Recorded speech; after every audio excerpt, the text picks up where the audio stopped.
नमस्कार, आप देख रहे हैं नेक्स्ट इन आवाज। मैं हूं आपके साथ सिराज। मध्य प्रदेश, छत्तीसगढ़, राजस्थान और तेलंगाना, मिजोरम में विधानसभा चुनावों का ऐलान हो चुका है। चुनाव आयोग ने 3 दिन पहले ही चुनावों की तारीखों का ऐलान कर दिया था। 5 राज्यों में 7, 17, 23 और 30 नवंबर को वोट डाले जाएंगे। मध्य प्रदेश, छत्तीसगढ़ और राजस्थान में मुख्य मुकाबला बीजेपी और कांग्रेस के बीच है। तो बात करें तेलंगाना और मिजोरम में, तो भारत राष्ट्र समिति, बीजेपी और कांग्रेस सहित अन्य पार्टियों के बीच सीधा मुकाबला है। जहां तक आम आदमी की बात है, तो इसके शीर्ष नेताओं का दावा है कि 3 राज्यों यानी मध्य प्रदेश, छत्तीसगढ़ और राजस्थान में पार्टी पूरे दमखम के साथ चुनाव लड़ेगी। अन्य राज्यों में गठबंधन के आधार पर चुनाव लड़ेगी।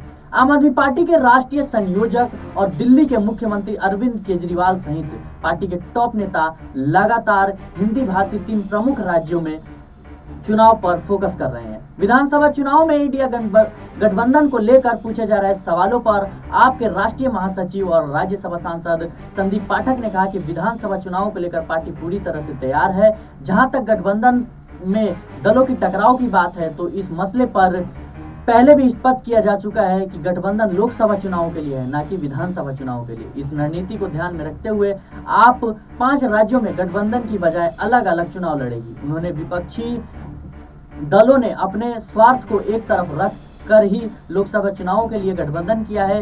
देश हित को ध्यान में रखते हुए इंडिया गठबंधन बनाया गया है। जनता भी इस बात को भली भांति जानती है और पहचानती है। यहाँ पर हम इस बात का जिक्र कर दें कि इंडिया गठबंधन के प्रमुख नेता शरद पवार ने हाल ही में कहा था कि 28 दलों से सियासी दल विधानसभा चुनाव अलग अलग लड़ सकते हैं। चुनाव आयोग द्वारा 9 अक्टूबर को विधानसभा चुनाव कार्यक्रमों की घोषणा के बाद सीएम अरविंद केजरीवाल ने पोस्ट किया और अपने ट्विटर हैंडल पर ट्वीट किया कि आम आदमी पार्टी 5 राज्यों में विधानसभा चुनाव लड़ेगी। चुनाव को लेकर आम आदमी पार्टी की पूरी तैयारी है। राष्ट्रीय पार्टी और देश का तीसरा सबसे बड़ा सियासी दल होने के नाते हम पूरी ताकत से चुनाव लड़ेंगे। हम राजस्थान, छत्तीसगढ़ और मध्य प्रदेश में पूरी ताकत के साथ चुनाव लड़ेंगे। कांग्रेस के रुख से भी साफ है कि पार्टी के विधानसभा में गठबंधन के पक्ष में नहीं है। खासकर मध्य प्रदेश और छत्तीसगढ़, राजस्थान में कांग्रेस एक बड़ी पार्टी है। यहाँ पर यह अहम सवाल है कि इंडी गठबंधन में शामिल दल अगर विधानसभा चुनाव अलग अलग लड़ते हैं, मतदाताओं के बीच इसका संदेश क्या जाएगा।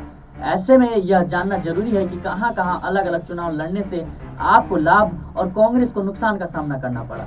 साथ ही बीजेपी का इस पर क्या असर रहा, किन राज्यों में आपका चुनावी मैदान में उतरने से उसे नुकसान उठाना पड़ा। आम आदमी पार्टी किसे नुकसान पहुंचाने से ज्यादा सफल रही। क्या अलग अलग चुनाव लड़ने का नुकसान बीजेपी को भी होता है। तो हम बात करते हैं कि आम आदमी पार्टी लगातार कांग्रेस के खिलाफ यानी बीजेपी, और जहां कांग्रेस का सीधा मुकाबला हो सकता था, वहां पे आम आदमी पार्टी लगातार चुनाव में खड़ी होती है, जिसकी वजह से इसका नुकसान कांग्रेस को झेलना पड़ता है। कांग्रेस के वोट बैंक है वो खिसकते नजर आते हैं। हम आपको बता दें कि हमें गुजरात चुनाव में हमें देखने को मिला।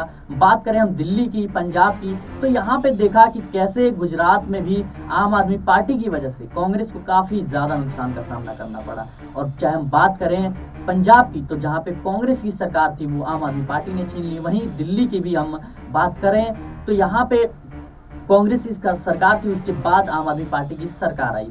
और वहीं बीजेपी को भी इसका नुकसान का सामना करना पड़ा। बीजेपी दिल्ली में एमसीडी की सरकार थी, लेकिन वो भी केजरीवाल ने छीन ली।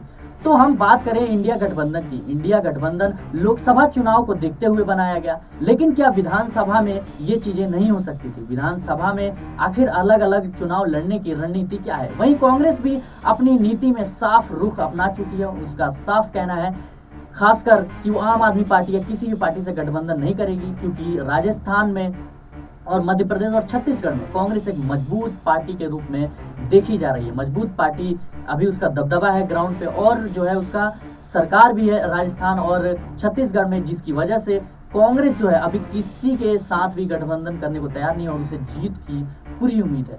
तो अरविंद केजरीवाल की इस नीति के पीछे आखिर क्या राज है और क्या इसके पीछे उनकी दाव है, जिसको लेकर अरविंद केजरीवाल अभी वो अपना रुख साफ कर चुके हैं कि वो अलग अलग चुनाव लड़ेंगे।